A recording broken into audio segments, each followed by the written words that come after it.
Welcome to the TOEFL Listening section.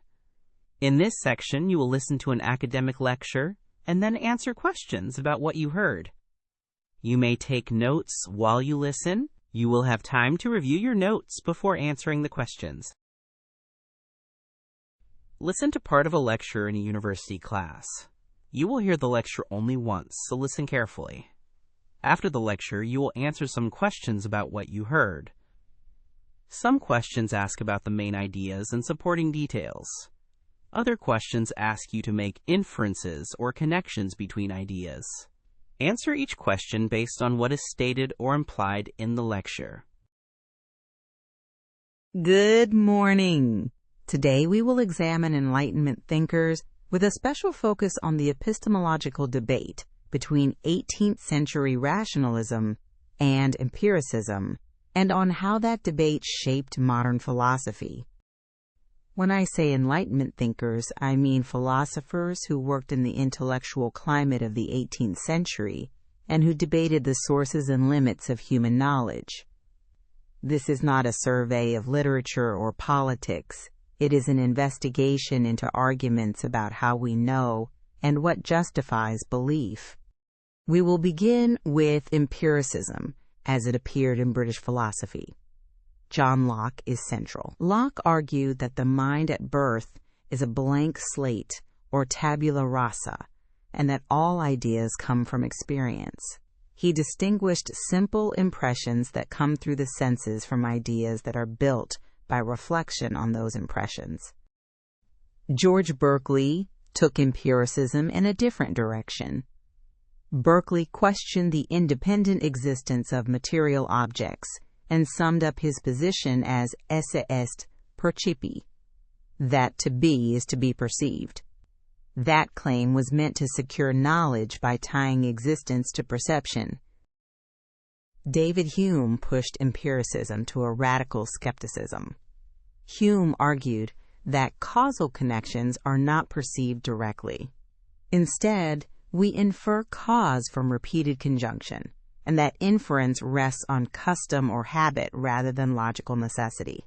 Hume thus raised the problem of induction and cast doubt on claims that go beyond immediate experience. These empiricist moves have consequences for metaphysics and for science.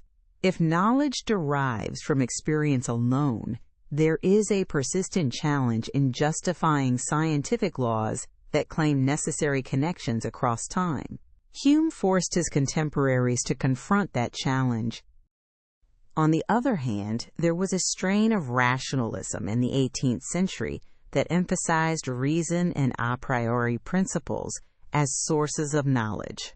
Thinkers influenced by continental rationalists argued that some truths cannot be derived from experience and require intellectual insight or innate structures of thought. Leibniz and his followers proposed that the mind possesses certain innate concepts and logical principles that structure experience. These rationalist claims aimed to secure mathematics and metaphysics against the skeptics by appealing to necessary truths accessible to reason. Immanuel Kant is the pivotal figure who responds directly to both these traditions. After reading Hume, Kant acknowledged the force of empiricist skepticism, but also insisted that empiricism alone could not account for how we have objective knowledge at all. Kant proposed a middle path. He argued that certain elements of knowledge are a priori and yet substantive. He called these synthetic a priori judgments. For example, mathematical truths were not mere analytic tautologies, nor merely empirical generalizations. They are informative and yet necessary. Kant famously described his transformation as a Copernican Revolution in philosophy because he reversed the direction of fit between mind and world. Rather than assuming our knowledge must conform to objects, Kant argued that objects conform to the cognitive forms that the mind brings to experience. This move had important methodological implications. It meant that explanations of scientific knowledge must account for both sensory input and the conceptual frameworks that organize that input. Kant thus sought to secure the claims of science while acknowledging Humean limits. To see how these debates play out, consider the example of causation. Locke might treat causal ideas as derived from regularities in experience. Hume would insist those regularities justify only expectation by habit. Kant would reply that the concept of causation is a necessary condition for organizing experience at all. These different positions also influence political and ethical thinking during the Enlightenment, but our concern today is epistemological. The key takeaway is that 18th century rationalism and empiricism represent competing accounts of how the mind attains knowledge and what justification requires. In closing, I want you to remember 3 points. 1. Locke initiated empirical psychology with the idea of the blank slate. 2. Hume showed the limits of inductive reasoning and the fragile status of causal inference. 3. Kant attempted a synthesis by arguing that certain conceptual structures are necessary for experience to be intelligible. Next time, we will read selections from Locke, Hume, and Kant and evaluate the strengths and weaknesses of their accounts with examples from contemporary epistemology.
Listen again to part of the lecture.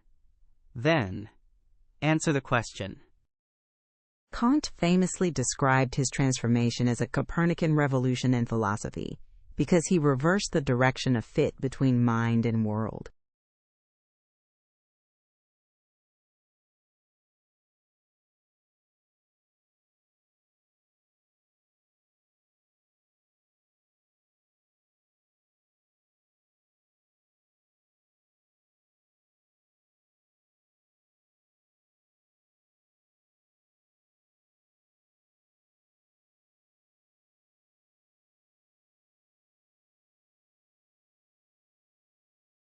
This concludes the listening section. For more TOEFL practice tests and study materials, visit Spinta.org.